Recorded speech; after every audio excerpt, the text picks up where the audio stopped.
Israel is ready for an invasion of Rafah despite U.S. opposition to the attack. Yesterday, Prime Minister Benjamin Netanyahu said it will happen. There is a date. The Biden administration has proposed another ceasefire in exchange for hostages, while Netanyahu continues to insist he won't settle for anything less than total victory. Chris Mitchell reports from Jerusalem. On Monday, Netanyahu announced Israel is not finished with Hamas in Gaza. We're working all the time to achieve our goals, primarily the release of our hostages and achieving a complete victory over Hamas. This victory requires entry into Rafah and the elimination of the terrorist battalions there. It will happen. There's a date. After months of on and off negotiations, the U.S. has reportedly proposed a new ceasefire deal.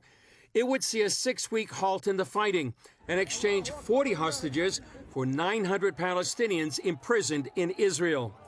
Hamas is expected to respond to this latest proposal by Tuesday night. If they agree, the truce could begin as soon as Wednesday.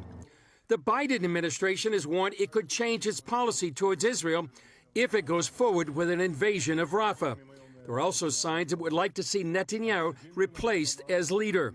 Monday, the U.S. Secretary of State held high-level talks with the leader of Netanyahu's opposition, who might be more pliable to White House demands. A hostage deal is doable. It is a difficult deal. This is a deal we might not like, but it's doable, and therefore it needs to be made. 5 families related to the hostages met with Pope Francis Monday, who they say described Hamas in no uncertain terms. He called Hamas evil, which they are. He called them bad guys and evil. And he was very clear that the hostages need to come home. As the IDF regroups and the U.S. calls for peace, some Israelis are taking to the streets, demanding the total defeat of Hamas. They say the world is putting pressure in the wrong place. Instead of telling the international community to place pressure on Hamas to release the hostages, they're placing pressure on Netanyahu and our government.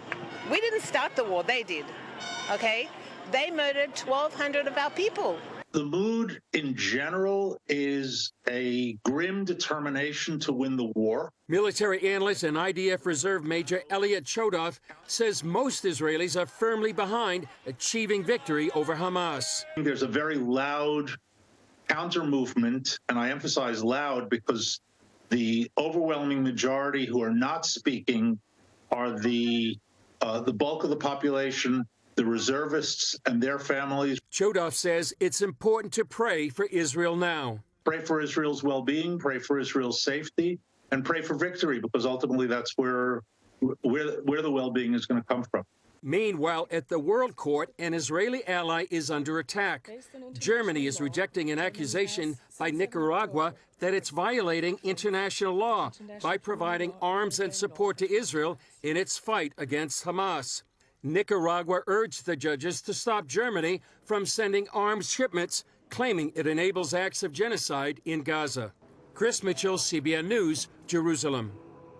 Well, if you get a chance, read the defense that Germany is putting in front of that international court, that it's Hamas that's committing the war crimes. It's Hamas that's using civilians as shields. It's Hamas who's setting up in mosques, in churches, in hospitals, in schools, and using them as launching bases for attacks against Israel.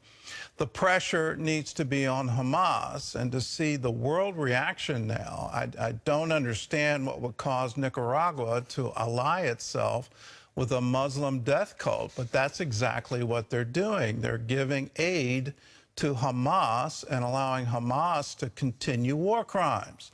If you want to see the civilians of Gaza freed, free them from Hamas. It's not the attack from Israel. If Hamas would surrender, if they would release all of the hostages, if they would vow to never attack Israel again, well, then we could have peace. But until such time, Israel is fighting a war for their own existence. It's amazing to me to hear politicians right here in the United States give aid and comfort to Hamas. That's exactly what they're doing when they call for unconditional ceasefires on the part of Israel. They're telling Hamas, all you have to do is wait. We are going to come to your aid. You're not going to be deposed from power. You're going to be able to regroup. You're still going to have Gaza, and you'll be able to rebuild strength so you can attack Israel again. That's the message that they're saying.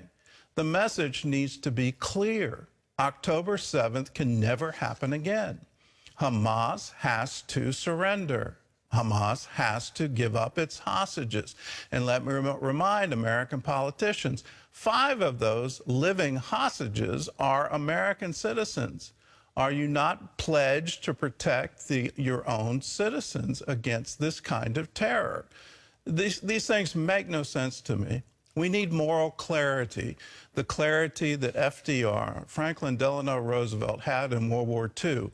When he was asked about peace, he said, the only way we'll have peace with Germany, the only way we'll have peace with Japan is for them to unconditionally surrender. That needs to be the same standard for Hamas today.